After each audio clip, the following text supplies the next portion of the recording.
The global transition to offshore wind is colliding with a hard physical limit. High-voltage direct current subsea cables have become the primary bottleneck for grid integration.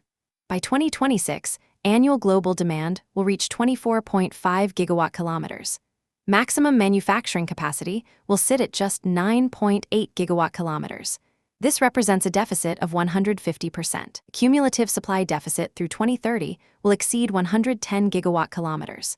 This shortfall directly threatens the integration of over 65 gigawatts of planned offshore wind power.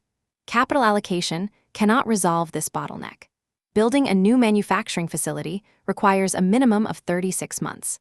This timeline is dictated by the engineering requirements of vertical extrusion towers and high-voltage testing qualification. This capacity deficit has triggered an operational crisis for developers. Average lead times for subsea cables have escalated from 1.8 years in 2018 to 6.2 years in 2026. Projects bidding today cannot secure transmission assets until the next decade. This delay introduces severe capital risks. The financial backlog reflects this structural squeeze. The combined order book of the three dominant European producers has reached 34 billion euros. This is a 141% increase from 2022 levels. Simultaneously, maritime logistics are constrained.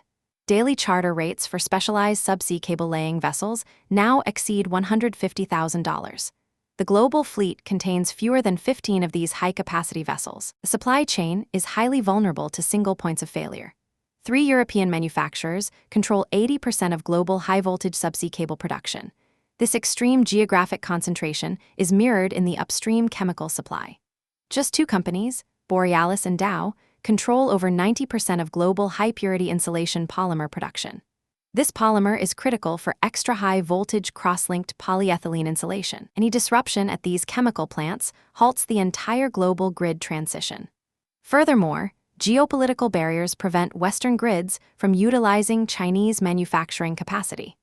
This regulatory isolation ensures that the subsea cable bottleneck will remain a rigid constraint on decarbonization for the foreseeable future.